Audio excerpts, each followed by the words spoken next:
అందరికీ నమస్కారం అండి. ఈ రోజు అద్దంకిపట్నంలో మొదటి వాటిలో ప్రచారం జరుగుతుంది. చాలా మంచి స్పందన వస్తుందండి. ఈ రోజు అద్దంకిపట్నంలో ఉన్న మైనారిటీలు అందరూ ఎంతో మంచి ఆప్యాయత చూపిస్తున్నారు. మన ఈ 5 ఏళ్ల సంవత్సరంలో వైఎస్ జగన్మోహన్ రెడ్డి గారి ప్రభుత్వంలో ఏమీ ఉపయోగం జరగలేదండి. నా మైనారిటీలు, నా ఎస్టీలు అంటారు. ఆయన ప్రభుత్వంలో ఏమీ జరగలేదు. ఆఖరికి ఈ 5 ఏళ్ల కాలంలో ఇమాం మౌజన్లు కానీ 5,000, 10,000 ఇచ్చేవాళ్ళు అవి కూడా ఆపడం జరిగిపోయింది. ఆఖరికి మొన్న రంజాన్ కూడా ఆపేశారండి. ఎంత దురదృష్టమైన పరిస్థితితో మీరు ఆలోచించండి.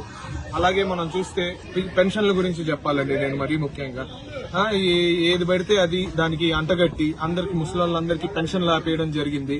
ఈయనకి 2,000 నుంచి 3,000 చేయడానికి 5 సంవత్సరాలు పట్టింది పెన్షన్. మనం 200 నుంచి 2,000 టప్పాలను ఒక్కసారి చేసేసాం.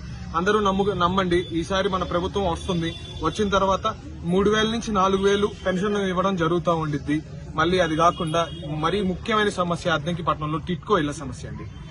90% గుట్టిపాటి రవికుమార్ గారి ఆధ్వర్యంలో 90% పనులు పూర్తయిపోయినాయండి. అన్ని ఇల్లు డబ్బులు కట్టిన వాళ్ళందరికీ ఈసారి మన ప్రభుత్వం రాగానే అవన్నీ ఫ్రీగా ఇవ్వడం జరుగుతుంది.